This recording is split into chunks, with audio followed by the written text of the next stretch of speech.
Philip Lanigan, we just went through a briefing about the football playing rules, clarifications for 2020. Donald Smith did a presentation for us.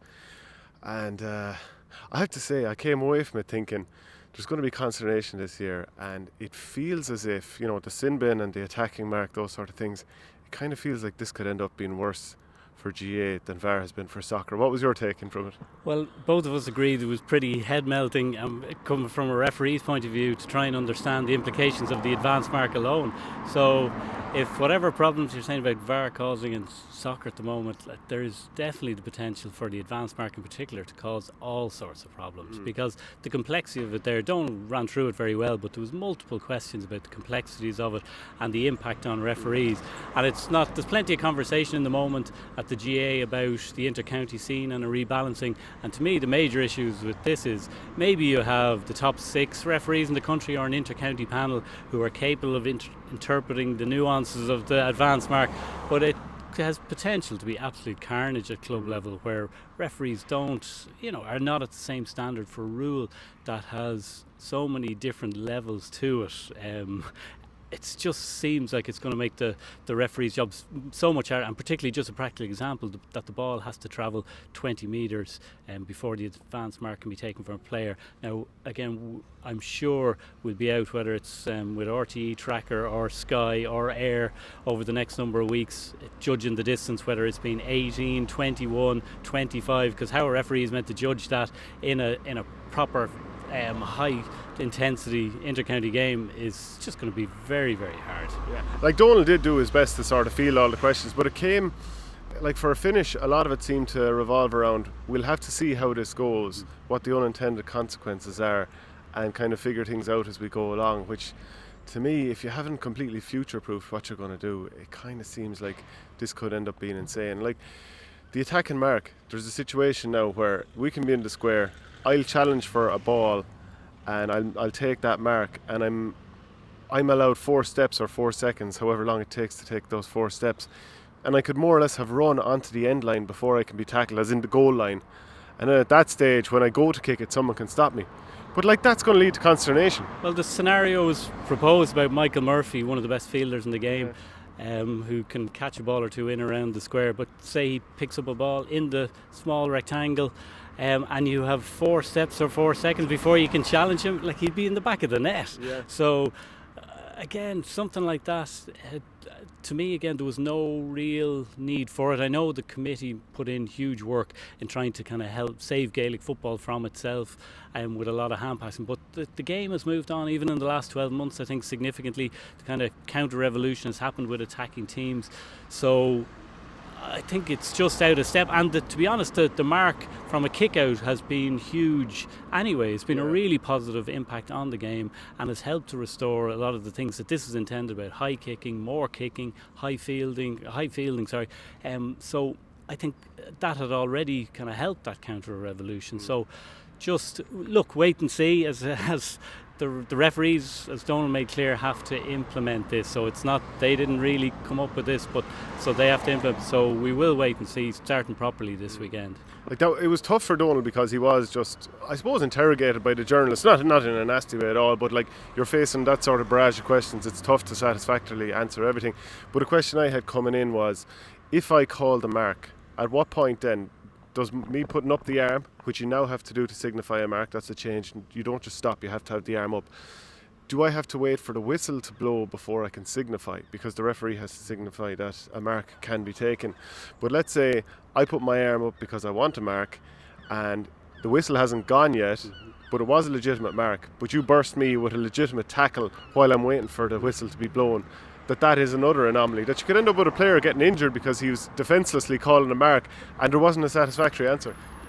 No, and again, the bigger picture, the GA have had the bones of a kind of refereeing crisis in terms of numbers and recruitment. That's been bubbling under the surface of the GA for the last 10 years. They've gone out of their way to do this give respect, get respect, so they're trying very hard to recruit referees, and yet we have a situation here where I think it's clearly going to make the referee's job so much harder for the very reasons that you pointed out. And again, I suggested, well, what happens if a referee, particularly club referee, you're going down to junior level. Say a referee just forgets to blow the whistle instantly for a mark and a player takes it and the opposition stop and the ball goes over the bar. What happens then? Clearly you're going to have all sorts of people at the referee. Does the score stand? Will they be challenging that immediately? So I think the pressure, whatever about the inter-county refs, who are obviously very capable, that they're going to be stretched. That for club level, to me, that's where, if something is pretty much unimplementable for club referees, well then it shouldn't be part of the game.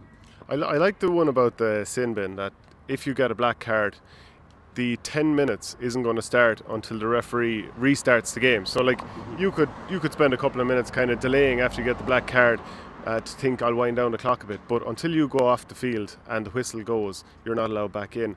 And furthermore, a very interesting one was that if you're there, the 10 minutes has elapsed, you have to wait to be told you can come back on the field. You know, it can't be during the middle of play that you run back on. That if you decide to break that and run onto the field anyway, you've received a black card, you will then get a yellow card for doing that, and your red card. Yeah, so again, to me, the sin bin sounds like a very genuine attempt to combat, cynical play, and with punishing a team and the individual maybe more than has been to the case, particularly where you've seen, I think John Horan references the idea of, was it Bernard Brogan coming on as a black card sub at one stage for Dublin. So I do think the sin bin potentially could work well, and is certainly very well intended. And lest we forget, the advanced mark again is very well intended. The committee put in a huge amount of work to try and help Gaelic football in terms of more kicking and more contest. So this wasn't done just to try and wreck the game or make things harder. So it's obviously well intended, but the practicalities are such, it's going to be different. But look, the sin bin is one that we're going to see obviously have an impact straight away. So that'll be one very interesting. See how teams get away with how to run down the clock will be the big question for.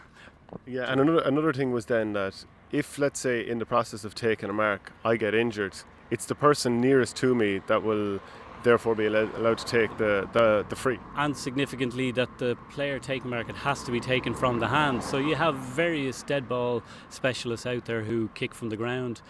So this puts the onus on. And again, it's another slight change, but there's a significant change to the existing rule where the option is there and now you don't. So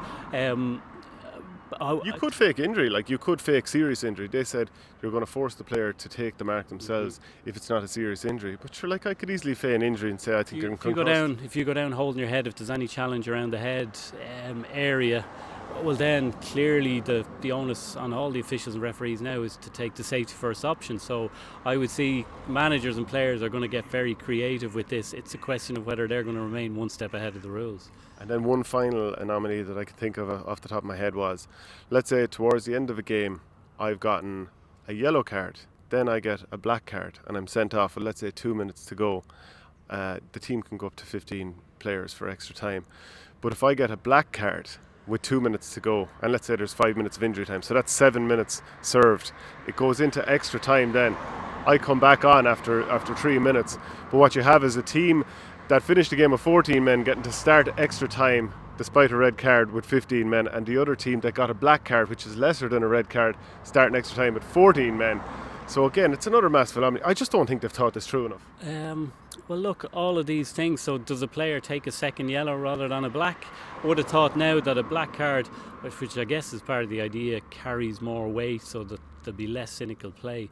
But do you just go then for the yellow card? And as again, the players are ahead of the rules. So the jersey tug, so you're running in a goal, you just pull a player's jersey, that's a yellow card offence. Unless the player goes to ground, then it's a black card. But the players are too clever now. So even a two-handed pull, same as, was it Dara Silk at the weekend in the club final. So you just pull a player. The player was clever enough to go to ground and you're gone. But you just hold the guy's jersey. It's another yellow card. So you get the chance. Your team maybe gets the chance to come back to its full complement. So, yeah.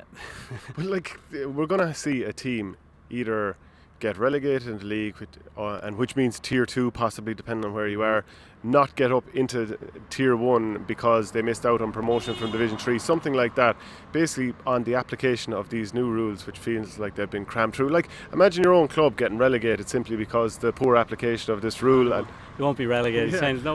No, but it will come down. You're going to, particularly where the stakes are actually arguably higher going down the divisions. So your whole championship summer, that's where I have a feeling the arguments and the serious rows are going to start over decisions, because there is the potential there to affect not just your spring but your entire summer. So yeah, I hope it goes well, and Godspeed with the league. But look, maybe we're all just picking out the worst case scenarios, and that it wasn't too much of a feature of last year's league. But again, to me, it wasn't too much of a feature of last year's league deliberately, because the teams didn't take it seriously. Like the Dublin, cleverest team around, disregarded it. So now that it's in, I think you're going to see it obviously become far more of a feature of a game, and far more of a contentious feature. Hopefully not, but it'll be good crack at underage level and junior B level. There'll be no killings there over these rules, will there? Well, and we all know the refs at club level, especially as you go down the divisions. As you go down, you're talking about an older demographic, lads who their GPS stats, let's say, mightn't be the highest, and they're expected to kind of keep up with the pace of play, whereas at club level, you know that the ref will pick his semicircle around the middle and kind of operate out of that, and now they're expected to judge whether a ball has travelled 21 metres or 19 diagonally into a crowded area, or whether the guy in the full forward line, is it a clean catch, did he blow the whistle like club level. So look, I think if it's not practical at club level, it shouldn't really be in the game. Not a serious change like this. But look, let's see. Yeah. And it was asked if it was a disaster by the end of the league, was there a facility to change it heading into championship? And the answer was a bit of a fudged answer. We weren't told for sure. Like we've seen with VAR, midway through the season, people wanted to get rid of it from soccer because it's killing all the excitement. You just don't know what the unintended consequences are here. But does Gaelic football need to be more stop-starts?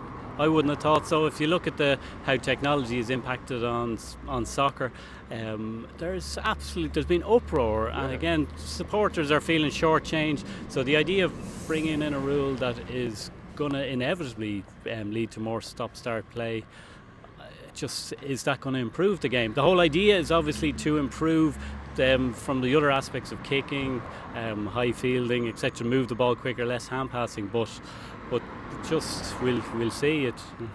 Thanks, Phil. Appreciate it. No problem, Shane. Thanks for watching Our Game. Don't forget to like and share the videos, and if you're new to the channel, hit subscribe.